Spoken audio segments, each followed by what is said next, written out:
Audiolibros en 15 minutos. Suscríbete al canal y explora un nuevo libro cada día. Los estoicos creen en vivir una vida virtuosa y sabia de acuerdo con la naturaleza. Como todas las filosofías, el estoicismo tiene principios fundamentales. Si tenía alguna idea previa de lo que significa la palabra estoico, es posible que haya creído que era sinónimo de tener un labio superior rígido. Pero eso es solo una parte de lo que significa ser estoico. Si tuvieras que resumir los principios de esta antigua filosofía en una sola idea, sería esta: vivir una vida satisfactoria, es vivir en armonía con el orden natural de las cosas. Para los estoicos, vivir de acuerdo con la naturaleza era lo lógico y razonable. Después de todo, vienes de la naturaleza y eventualmente regresas a ella. Así que mientras estés vivo, lo más sabio y virtuoso es actuar de acuerdo con la naturaleza. Para un estoico, una parte importante de vivir de acuerdo con la naturaleza es aceptar el destino tal como es, no como debería ser o podría ser. Hombres como Marco Aurelio creían que la vida que se les ofrecía era tan buena como cualquier otra vida que pudieran desear. Pensar lo contrario sería irrazonable e ilógico. Esto no significa que los estoicos vayan por la vida sin tener preferencias. Un estoico, como cualquier otra persona, preferiría estar sano en lugar de estar enfermo, y ser rico e ingenioso en lugar de ser pobre. Sin embargo, los estoicos creían que todas las personas, ya fueran ricas y poderosas o enfermas y pobres, tienen la misma naturaleza que las rodea, y deben vivir con sabiduría y virtud sin importar sus circunstancias actuales. De hecho, a menudo son las personas ricas y exitosas las que no viven virtuosamente. Un hecho que no pasó desapercibido a Marco Aurelio y otros de los primeros estoicos es que las personas adineradas y poderosas a menudo desperdiciaban sus vidas persiguiendo placeres que, en última instancia, los hacían sentir miserables. Una vida poco virtuosa. Pero, ¿qué es exactamente la virtud según el estoicismo? ¿Y por qué es importante vivir virtuosamente en primer lugar?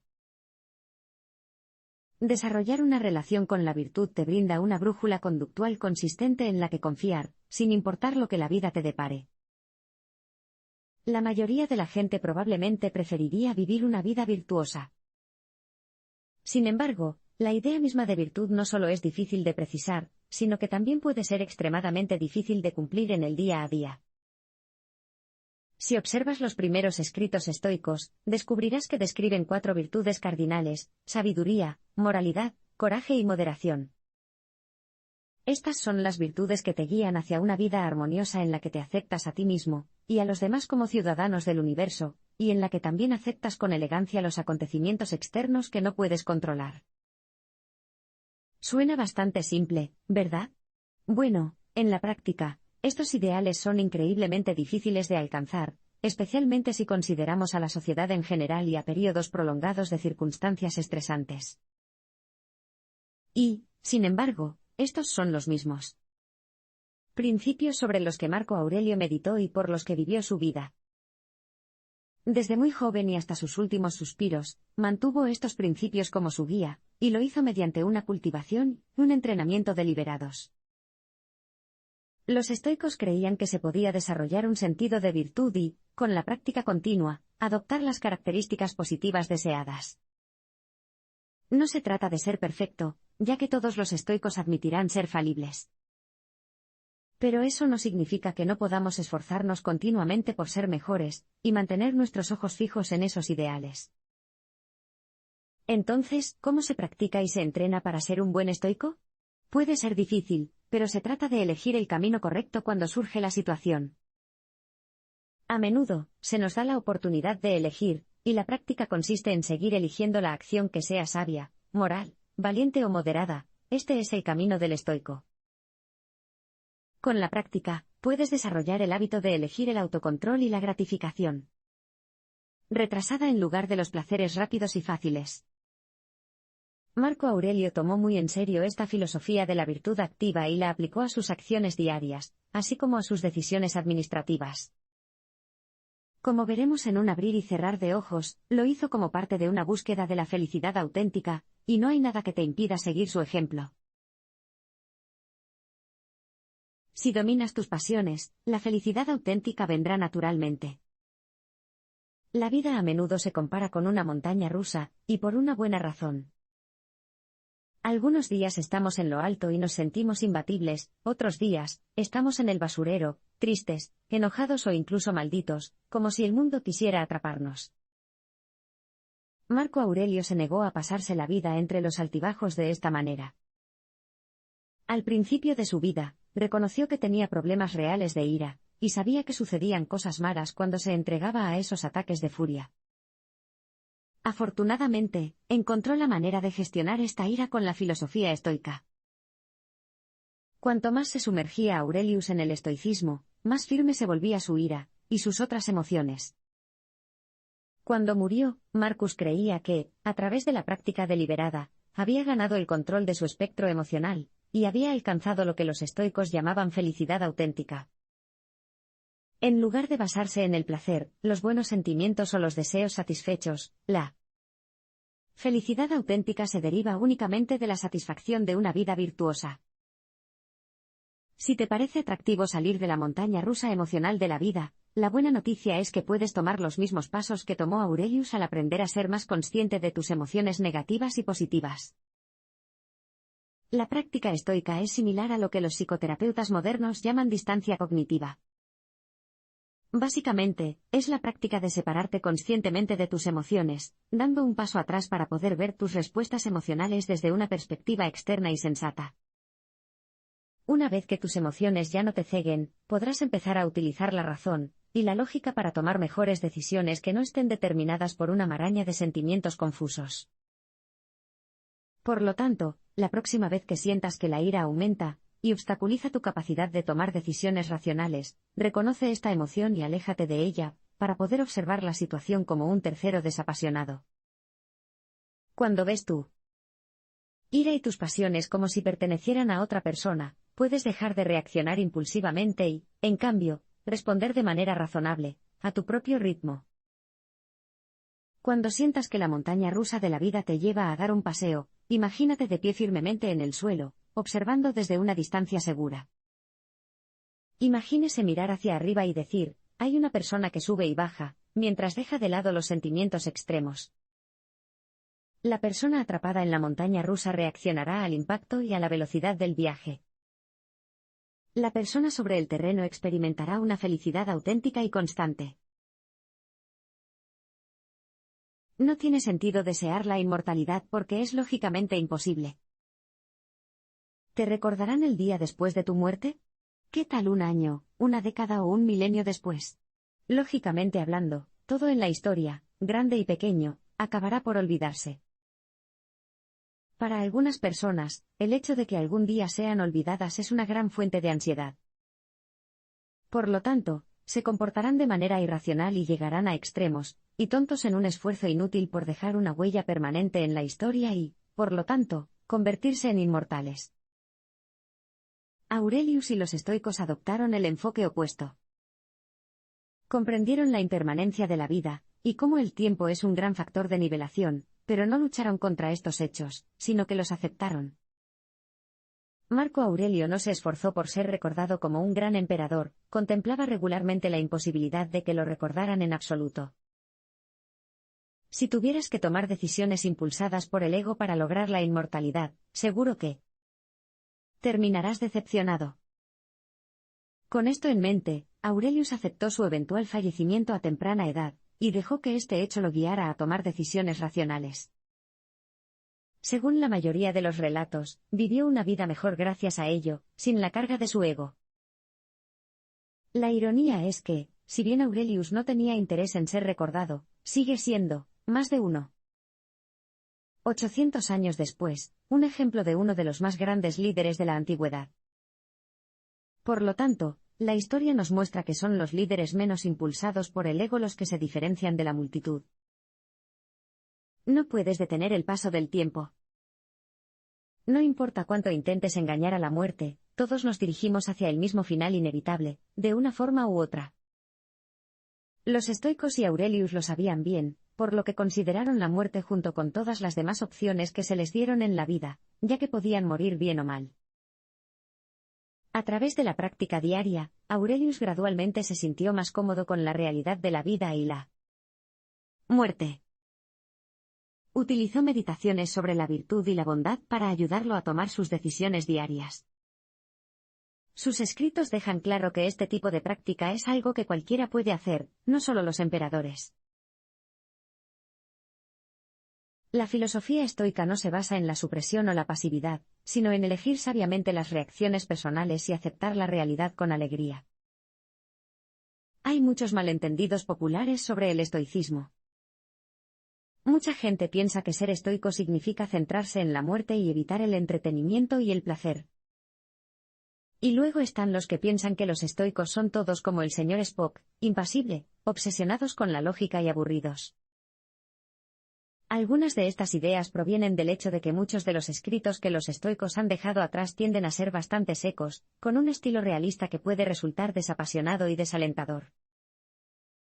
Pero si vas más allá de los escritos formales, y echas un vistazo a las cartas de Marco Aurelio a amigos y familiares, podrás ver a alguien que tiene una visión positiva de la vida y que, de hecho, está lleno de alegría y humor. También hay que recordar que esta es también la perspectiva de una persona que vivió una existencia dura llena de responsabilidades no deseadas, caos político, dolencias físicas y la muerte de seres queridos. Sin embargo, los que estaban cerca de él todavía describían a Marcus como alegre. Como demuestran estos escritos personales, ser estoico no significaba que Marco Aurelio ocultara sus sentimientos. Más bien, no se dejó llevar ni controlar por ellos. De hecho, los estoicos sabían lo mismo en lo que los psicólogos modernos están de acuerdo hoy en día, que reprimir los sentimientos es psicológicamente perjudicial. Así que, cuando pienses en alguien que es estoico, no evoques la imagen de alguien aburrido, sin emociones y obsesionado con la virtud personal. En cambio, piensa en alguien que esté auténticamente satisfecho con la vida, y libre del estrés del deseo, o la indulgencia excesiva. Y ten en cuenta que el hecho de que alguien esté practicando la aceptación de la muerte no significa que sea moreno o malhumorado. Solo significa que están intentando no negar algo que es completamente natural. Es posible hacer las paces con el dolor físico mediante la práctica controlada. Nadie quiere vivir la vida en un estado de dolor constante, pero a algunas personas no se les da exactamente la opción. Después de todo, el cuerpo humano no es inmune a las dolencias y algunas pueden ser crónicas o duraderas. Resulta que Marco Aurelio no era lo que llamarías un hombre sano. De hecho, durante la mayor parte de su vida sufrió dolencias dolorosas. En las últimas etapas de su vida, tuvo dolores crónicos de pecho y estómago y se sabía que era especialmente frágil. Pero en lugar de estar en constante conflicto con este dolor, permitiendo así que lo controle, aplicó la filosofía estoica para aceptar las circunstancias sobre las que no tenía ningún control. De esta manera, podía dictar eficazmente cómo reaccionaba ante estas condiciones. Al abordar el manejo del dolor de manera lógica, no permitió que sus dolencias afectaran su relación con el mundo que lo rodeaba. Hay muchas historias descabelladas e infames sobre los filósofos estoicos y el dolor. Algunos rumores dicen que los estoicos abrazaban estatuas congeladas durante el invierno o se revolcaban en la arena caliente durante el verano. Incluso su elección de ropa reflejaba su condicionamiento al dolor, ya que dejaban los hombros expuestos, incluso en los días más fríos, como señal de resistencia. Los estoicos no se propusieron hacerse daño ni crear lesiones permanentes.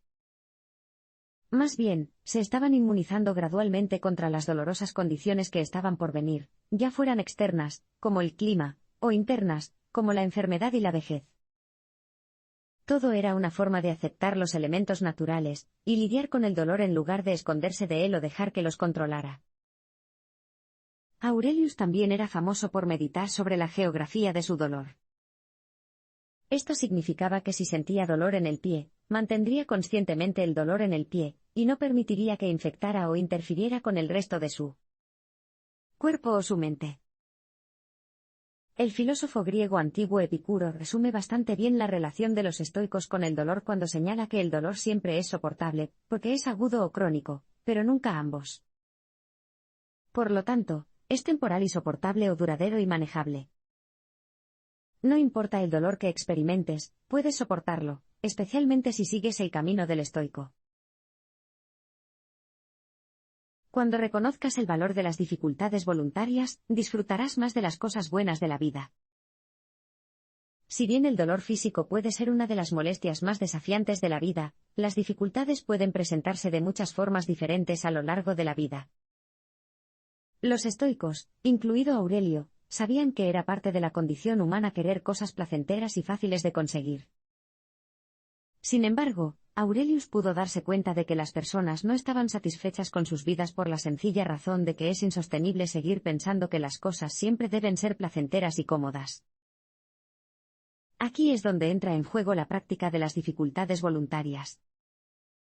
La comida, el agua caliente, una cama blanda y un techo sobre tu cabeza pueden ser elementos básicos de tu vida hoy, pero eso no significa que debas darlos por sentados o suponer que estarán disponibles mañana. Esta es una de las razones por las que un estoico moderno puede tomar duchas frías de forma rutinaria incluso cuando hay agua caliente disponible. Ofrecerse como voluntario para experimentar dificultades cuando hay comodidad disponible puede parecer irrazonable. Pero a los ojos de los estoicos, es algo muy sensato, ya que es probable que el placer y la comodidad no siempre estén disponibles, así que mejor que te acostumbres. Las dificultades voluntarias son una de las formas más sencillas de cultivar la virtud y fortalecer el carácter. Así como practicar la distancia cognitiva es una forma importante de mantener el control en situaciones de presión emocional, las dificultades voluntarias te ayudarán a hacer lo mismo cuando, de vez en cuando, la vida te presente condiciones aún más estresantes. Por esta razón, los estoicos son famosos por utilizar el tiempo libre como una oportunidad para practicar el mantenimiento de la calma ante el caos. La premeditación de la adversidad, también conocida como preparación para lo peor, era una forma de los estoicos de condicionar la mente para las dificultades. Y si bien puede parecer una forma morbosa de pasar el tiempo, le ayudará a manejar mejor el estrés que alguien que no está preparado en absoluto para una tragedia. Puedes probar esto hoy ofreciéndote como voluntario para darte una ducha fría. Puedes invocar al emperador que llevas dentro, y tolerar unos minutos de agua fría para desarrollar tu carácter. Marco Aurelio creía que la tutoría y la crítica constructiva conducían a una mayor responsabilidad personal. Cuando te despertaste hoy, probablemente no empezaste a pensar de inmediato en las acciones que podrías tomar para terminar el día sintiéndote una persona virtuosa. Pero, ¿por qué no deberías hacerlo? Tener una fuerte concentración diaria como esta es una parte importante de la filosofía estoica, y, por lo tanto, fue una fuerza que guió la vida de Marco Aurelio. En su papel de emperador, Aurelio llegó a insistir en que tenía a alguien en su círculo íntimo que lo hiciera responsable de sus ideales. Esto demuestra que conocía muy bien los puntos ciegos que todo el mundo es capaz de tener, y que es mucho más fácil señalar los defectos de los demás que reconocer y llamar la atención sobre los propios. Desde temprana edad, Aurelius siempre se rodeó de personas que le ofrecían críticas constructivas. Utilizaba estos comentarios todos los días para asegurarse de que se comportaba bien. Y de que nunca se alejaba de sus ideales fundamentales, así como de sus objetivos y responsabilidades declarados. El resultado de esta práctica fue una vida de decisiones morales consistentes y opciones políticas racionales. Pero, ¿qué pasa si no tienes a nadie cerca que te haga críticas constructivas? A medida que se acercaba el final de su reinado, Aurelio había perdido sus cajas de resonancia de confianza, por lo que se apoyó en otra técnica del estoicismo, el mentor imaginario. Al considerar sus acciones o decidir qué hacer, Aurelius se preguntaba qué dirían o harían sus imaginarios mentores virtuosos si estuvieran en su lugar. ¿Aprobarían sus acciones o le aconsejarían que cambiara de rumbo? Incluso si estás solo, los ejercicios abstractos como este pueden permitirte seguir buscando la sabiduría de las personas más virtuosas que puedas imaginar. Tal vez, la próxima vez que se encuentre en una situación estresante, utilice esta técnica preguntándose, ¿qué haría Aurelius? Puedes usar la contrarretórica para equilibrar las discusiones cuando las personas se basan en las emociones para demostrar su punto de vista. Por último, pero no por ello menos importante, veamos un aspecto de la vida diaria con el que casi todo el mundo tiene que lidiar de una forma u otra: las palabras y la comunicación. Como muchos grandes líderes anteriores y posteriores, Marco Aurelio fue un gran orador público y un debatidor persuasivo. Estas habilidades pueden ser útiles para perfeccionarlas, especialmente en el actual clima político divisivo. En los años previos a su coronación como emperador de Roma, Aurelio dedicó mucho tiempo a prepararse para sus funciones futuras. Esto incluyó aprender el valor de la retórica, lo que implicó entender cómo se pueden usar palabras floridas y emocionales para ganar discusiones e inflamar las pasiones de la multitud sin decir nada sustancial. Debido a su creencia en la filosofía estoica, Marcus se negó a estudiar estas técnicas verbales avanzadas en favor de aprender la contrarretórica o la antirretórica, la práctica de usar un lenguaje simple y sencillo que es fácil de entender. Si bien la retórica es perfecta para crear conflictos y competencia, la contrarretórica que usó Aurelius calmó a la gente y creó una atmósfera neutral de hechos, verdad y puntos en común. Al eliminar todos los factores emocionales de su lenguaje, podía hablar con los demás en lugar de hablar en contra de ellos. ¿Te imaginas lo beneficioso que podría ser que los líderes de hoy empezaran a hablar de esta manera? ¿O cuánto menos estresante sería Internet si las personas hablaran entre sí de manera que promovieran verse cara a cara en lugar de enfrentarse entre sí? La mentalidad estoica es lo opuesto al pensamiento exagerado y catastrófico que está inspirando gran parte del diálogo público actual. Un estoico se esfuerza por hablar de manera objetiva y sabia y sin los fuegos artificiales verbales o el lenguaje académico que exagera o enturbia la verdad. Si quieres pensar como un emperador romano, ayuda a hablar como tal. Para Marco Aurelio, eso significaba usar palabras que resolvieran conflictos en lugar de crearlos. Era un componente clave de su práctica como estoico, y como persona que se esforzaba por hacer lo correcto y virtuoso momento a momento y día a día.